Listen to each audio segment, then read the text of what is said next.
sa ni sa ri ma ga ma re ga ma pa ma ga re sa da da pa.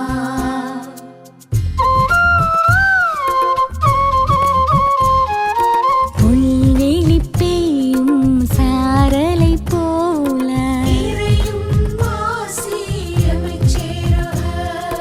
நீலம் குளிர் செய்யும் வான்மழை போல வான்வெளி உலவும் சூரியன் நிலவாய் தானென நினையா படைப்பும் நிலமாய் ஆசியும் அமைதியும் அகம் சேரவே இயேசு கிறிஸ்துவின் மனநிலை வேண்டும். ஆசியும் அமைதியும் அகம் சேரவே இயேசு கிறிஸ்துவின் மனநிலை வேண்டும்.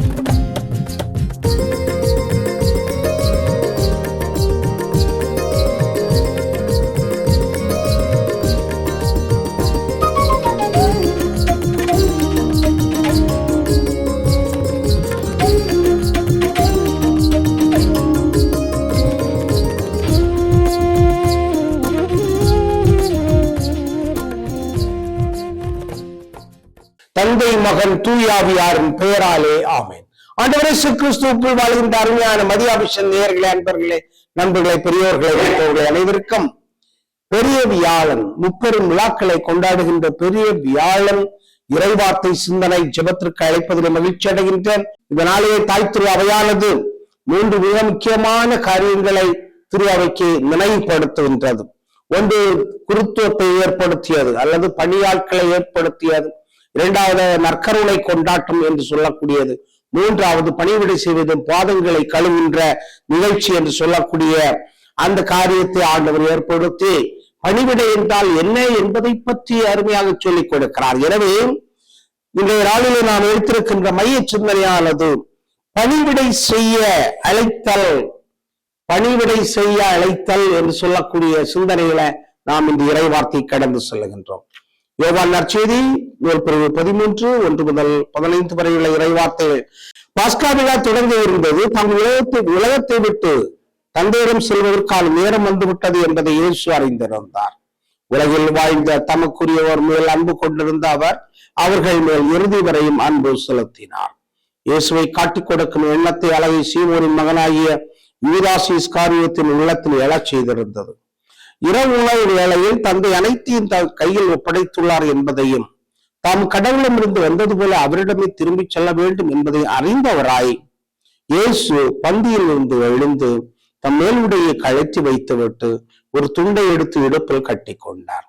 பின்னர் ஒரு குவளையில் தண்ணீரை எடுத்து சீடனுடைய காலடிகளை கழுவி இடுப்பில் கட்டியிருந்த துண்டால் துடைக்க தொடங்கினார். சீமோன் பேதுருவிடம் இயேசு வந்தபோது அவர், ஆண்டவரை, நீராயின் காலடிகளை கழுவப் போகிறேன் என்று கேட்டார். இயேசு மறுமொழியாக, நான் செய்வது இன்னது என்று இப்போது உனக்கு புரியாது, பின்னரை புரிந்து கொள்வாய் என்றார். பேதுரு அவரிடம், நீர் என் காலடிகளை கழுவிட மாட்டேன் என்றார். இயேசு அவரை பார்த்து, நான் என் காலடிகளை கழுவாவிட்டால் என்னோடு உனக்கு பங்கு இல்லை என்றார். அப்போது சீமோன் பேதுரு, அப்படியானால் ஆண்டவரின் காலடிகளை மட்டுமல்ல என் கையையும் தலையையும் கூட கழுவும் என்றார். இயேசு அவரிடம், குளித்து விட்டவர் தம் காலடிகளை மட்டும் கழுவினால் போதும், அவர் தூய்மையாகி விடுவார். நீங்களும் தூய்மையாய் இருக்கிறீர்கள், ஆனாலும் அனைவரும் தூய்மையாய் இல்லை என்றார். தம்மை காட்டிக் கொடுப்பவன் எவன் என்று அவருக்கு ஏற்கனவே தெரிந்திருந்தது. எனவேதான் உங்கள் அனைவரும் தூய்மையாய் இல்லை என்றார். அவருடைய காலடிகளை கழுவிய பின் இயேசு தம் மேலுடை அணிந்து கொண்டு மீண்டும் பந்தியில் அமர்ந்து அவர்களிடம் கூறியது, நான் உங்களுக்கு செய்தது என்னவென்று உங்களுக்கு புரிந்ததா? நீங்கள் என்னை போதகர் என்றும் ஆண்டவர் என்றும் அழைக்கிறீர்கள். நீங்கள் அவ்வாறு கூப்பிடுவது முறையே. நான் போதகர்தான், ஆண்டவர் தான். ஆகவே ஆண்டவரும் போதகருமாகிய நான் உங்கள் காலடிகளை கழுவினேன் என்றால் நீங்களும் ஒருவர் மற்றவருடைய காலடிகளை கழுவ கடமைப்பட்டிருக்கிறீர்கள். நான் செய்தது போல நீங்களும் செய்யுமாறு நான் உங்களுக்கு முன்மாதிரி காட்டினேன் என்றார். கிறிஸ்து வழங்கும் நற்செய்தி. கிறிஸ்துவை உமக்கு புகழ். பாதங்களை தொட்டு பணிவிடை செய்ய வேண்டும் என்று சொல்கின்ற தத்துவம் என்று சொல்லக்கூடியது உலகத்துல முதன்முறையாக சொல்லிக் கொடுத்தது இயேசு கிறிஸ்து தான். பல்வேறு விதத்திலே மனித குலமானது பணிவிடை செய்வதை பார்த்திருக்கிறோம். ஆபிரகாம் பணிவிடை செய்தார், ஆனால் அவர் பாதங்களை தொட்டு கழுவி பணிவிடை செய்யவில்லை. அவருக்கு என்று ஆயிரம் பணியாட்கள் இருந்தார்கள், வேலையாட்கள் இருந்தார்கள், பெரிய பெரிய ஆட்கள் இருந்தார்கள், அரசர்கள் இருந்தார்கள். அவர்கள் எல்லாம் பணிவிடை பெற்றுக்கொண்டார்கள். பணிவிடை செய்வது என்பதிலே அளவுகளை வைத்திருந்தார்கள், நிலைப்பாடுகளை வைத்திருந்தார், அடுக்குகளை வைத்திருந்தார்கள். எனவே அந்த அடுக்குகளுக்குள் இருக்கின்ற விதிமுறைகளுடைய அடிப்படையில் தான் செய்தார்கள். புரோட்டோகால் என்று சொல்லுகின்றோம். இன்று நாம் புரோட்டோகால் என்று சொல்லுகின்ற ஒரு இறை வார்த்தையிலே நாம் நம்முடைய பணிகளை எல்லாம் சுருக்கிக் கொள்ளுகிறோம், லிமிட் பண்ணி விடுகிறோம், எல்லை போட்டுக் கொள்கிறோம், சுருக்கிக் கொள்ளுகிறோம். புரோட்டோகால், எதற்கெடுத்தாலும் புரோட்டோகால். ஏழைகள் எளியவர்கள் பெரியவர்களை தொட முடியாது, அண்ட முடியாது, அணுக முடியாது, பேச முடியாது, பார்க்க முடியாது, சிரிக்க முடியாது. எல்லாவற்றுக்கும் புரோட்டோகால் என்று சொல்லுகின்ற விதத்தில் இருக்கின்ற காலகட்டத்தில் இருந்து கொண்டு ஆண்டவர் இயேசு கிறிஸ்துவை பார்க்கின்ற பொழுது, ஆண்டவரும் கடவுளுமாக இருந்த இயேசு கிறிஸ்து தன்னை விடாமல் பிடித்து கொண்டிருக்கின்ற ஒரு பதவியாக, ஒரு பொசிஷனாக, ஒரு ஸ்டேட்டஸாக தன்னை நினைத்து கொள்ளாமல் அவர் தன்னை வெறுமையாக்கி மனிதனுடைய உருவெடுத்து, அடிமையின் உருவெடுத்து வந்து தன்னுடைய சீடனுடைய பாதங்களை கழுவுகிறார். ஆண்டவருடைய நிலைமை என்ன, சீடர்களுடைய நிலை என்ன? இன்றைய பார்வையில சீடர்கள் படிப்பு அறிவு இல்லாதவர்கள், ஏழைகள், எளியவர்கள், சாதாரண மீன் பிடிக்கின்ற தொழிலை செய்தவர்களாக இருந்தவர்கள் என்று நாம் எண்ணலாம். ஆனால் அந்த எண்ணங்களை எல்லாம் புரட்டி போடுகின்ற விதத்துல ஆண்டவரும் கடவுளும் ஆகிய நான் உங்களுடைய பாதங்களை கழுவினேன் என்றால் நீங்களும் ஒருவருக்கொருவர் பணிவிடை செய்ய வேண்டும், அதற்கு நீங்கள் கடமைப்பட்டிருக்கிறீர்கள் என்று ஆண்டவர் சொல்ல. கடமைப்பற்று, அது ஒரு கடமையாக கொடுக்கப்படுகிறது. அன்புக்குரியவர்களே, இந்த தினத்திலே குருத்துவத்தை ஆண்டவர் நிறைவேற்றினார், உருவாக்கினார், ஆரம்பித்தார் என்றெல்லாம் சொல்லி பெருமைப்படுகின்றோம். பெருமைப்பட வேண்டிய காரியம்தான்.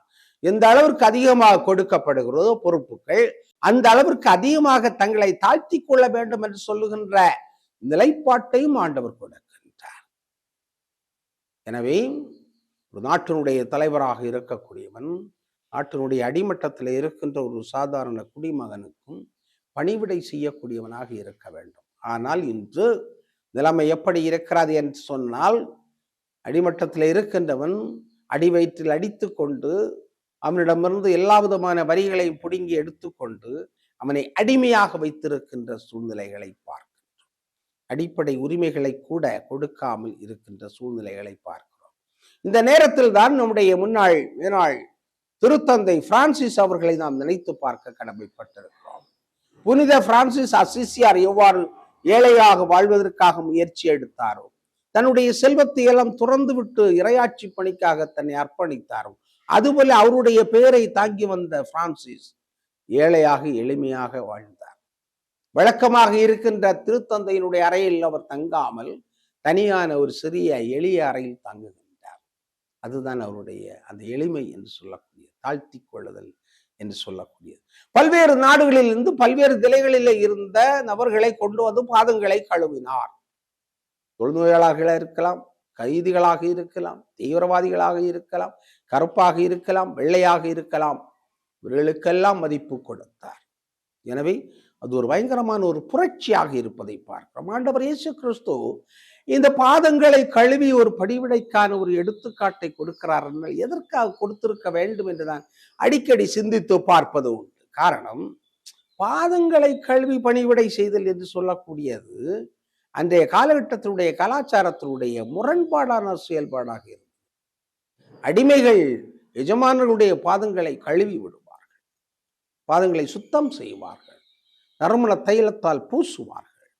இது வழக்கமாக இருந்தது. ஆனால் ஆண்டவர் இயேசு கிறிஸ்து தன்னுடைய சீடர்களுடைய, தன்னால் அழைக்கப்பட்டவர்களுடைய அந்த மனிதர்களுடைய பாதங்களை கழுவிவிட்டு, குருவும் ஆசிரியரும் அரசருமாகிய நானே இதை செய்தேன் என்றால் நீங்களும் செய்ய கடமைப்பட்டிருக்கிறீர்கள் என்று நமக்கு சொல்லுகின்றார், நம் ஒவ்வொருவருக்கும் சொல்லுகின்றார். என்று ஆடம்பரமாக உலகெங்கும் பயங்கரமான திருப்பலிகள் நடைபெறும். அதில் பயங்கரமான மறையுரைகள் எல்லாம் ஆற்றுவார்கள். நற்கருணையை பற்றி சொல்லுவார்கள், குருத்துவத்தை பற்றி சொல்லுவார்கள், பாதம் கழுவுதலை பற்றி சொல்லுவார்கள், எல்லாவற்றை பற்றியும் சொல்லுவார்கள். ஆனால் நடைமுறையில் பார்க்கின்ற பொழுது பணி குருத்துவத்தை விட அரச குருத்துவ திருக்குல கூட்டமாக காட்டிக்கொள்வதில் தான் அதிகமாக பெருமை இருப்பதாக பலரும் நினைக்கின்றார்கள். அது அப்படி அல்ல. பணிவிடை செய்தல் என்று சொல்லக்கூடியது என்று அது ஒரு பெரிய ஒரு சடங்காக மாறி இருப்பதையும் நாம் பார்க்கிறோம். ஒரு சடங்காக மாற்றப்பட்டிருக்கிற, வெறும் சடங்காக மாற்றப்பட்டிருக்கிற காரணம், அடிப்படையில் கூட்டங்களிலே பார்க்கின்ற பொழுது ஏழைகளுக்கு உதவி செய்ய வேண்டும், ஏழைகளுக்காக ஏதாவது பணத்தை ஒதுக்க வேண்டும், கல்விக்காக ஒதுக்க வேண்டும், நோயாளிகளுக்கு கொடுக்க வேண்டும் என்று சொல்லுகின்ற பொழுது அதற்கெல்லாம் தங்களுடைய மனதார விருப்பத்தை தெரிவிக்காமல் இருக்கின்ற சூழ்நிலைகளில் ஆண்டவர் இயேசுவுடைய பணிவிடை என்று சொல்லக்கூடியது நம்முடைய உள்ளங்களுக்குள் இன்னும் செல்லவில்லை என்பதுதான். எனவே பணிவிடையின் உச்சகட்டமான ஒரு எடுத்துக்காட்டாக பாதங்களை கழுவுகின்றார். அந்த தாழ்த்தி கொள்ளுதல் என்று சொல்லக்கூடியதற்கு சிலுவைதான் உச்சகட்டம். அது சார்ந்த உச்சகட்டம் தான் பாதங்களை கழுவுதல். பாதங்களை கழுவதற்கு ஒரு மனிதனுக்கு மனம் இருக்க வேண்டும். குழந்தையாக இருக்கின்ற பொழுது தாயானவள் தன்னுடைய குழந்தையை குளிப்பாட்டுகின்றாள், உடலை கழுவுகின்றாள்.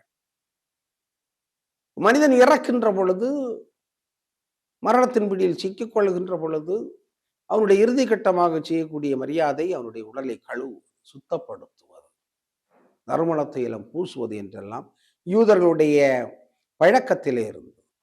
இரண்டையும் ஒருவேளை ஆண்டவர் நினைத்திருக்கலாமா என்று எனக்கு தெரியவில்லை. ஆனாலும் அவர் செய்தது பயங்கரமான ஒரு புரட்சியாக இருக்கிறார். ஆண்டவர் இயேசு கிறிஸ்துவுக்குள் வாழ்கின்ற அருமையான சகோதர சகோதரிகளே, மரியாவிஷன் நண்பர்களே, அன்பர்களே, பெற்றோர்களே, பெரியவர்களே, அனைவரையும் வாழ்த்துகின்றேன், பாராட்டுகின்றேன். இந்த குருத்துவத்தை பற்றி நீங்கள் நினைத்து பெருமைப்படுவீர்கள், குருக்களை வாழ்த்துகின்றீர்கள், பாராட்டுகின்றீர்கள். ஹாப்பி பிரீஸ்ட்ஹுட் என்றெல்லாம் நீங்கள் அருமையான செய்திகளை கொடுப்பீர்கள். நன்றிகள், வாழ்த்துக்கள், வணக்கங்கள். ஆனால் அதே நேரத்தில் அதில் தொக்கி இருக்கின்ற கடமைகளை நிறைவேற்ற வேண்டும் என்று சொல்லுகின்ற காரியத்தையும் அழுத்தமாக சொல்ல கடமைப்பட்டிருக்கிறோம். ஜெபிப்போமாக. எங்கள் நல்ல தந்தையே இறைவா, இந்த நாளுக்காக பொழுதுக்காக நாங்கள் உமக்கு நன்றி செலுத்துகின்றோம். மரியாவிஷன் சேனலை பார்த்து கொண்டிருக்கின்ற அன்பர்கள், நண்பர்கள், பெற்றோர்கள், பெரியவர்கள் அனைவருக்காக நாங்கள் ஜெபிக்கின்றோம். இன்று தாய் திரு அவையோடு இணைந்து பெரிய வியாழனை கொண்டாடுகின்ற பொழுது, குருத்துவத்தின் மேன்மைகளை பற்றி சிந்திக்கின்ற பொழுது, நற்கருணை ஏற்படுத்திய நாளை பற்றி நாங்கள் தியானிக்கின்ற பொழுது, பணிவிடை செய்ய வேண்டும் என்று சொல்லுகின்ற காரியங்களை தியானிக்கின்ற பொழுது, நாங்களும் எங்களை தாழ்த்தி கொண்டு மற்றவர்களுக்கு பணிவிடை செய்தார். மற்றவர்களுடைய துன்பங்கள், கஷ்டங்கள், சோதனைகள், வேதனைகள் இவைகளிலே எங்களை ஈடுபடுத்திக் கொள்ள செய்வீராக. வெறும் சடங்குகளில் அல்ல, மாறாக அன்றாட வாழ்க்கையில் நாங்கள் அவர்களுக்கு தேவையான உதவிகளை, நோயாளிகள், முதியவர்கள், தனிமையில் இருக்கின்றவர்கள், மன துயரத்தில் இருக்கின்றவர்களுக்கும் நாங்கள் கொடுத்து உதவ வேண்டிய ஆற்றலையும் அருளையும் தந்திரல வேண்டுமாய் எங்கள் ஆண்டவரும் திருமகனுமாக்கிய இயேசு கிறிஸ்து வழியாக உம்மை பார்த்து மன்றாடுகிறோம். ஆமென். தந்தை, மகன், தூய ஆவியாரின் பெயராலே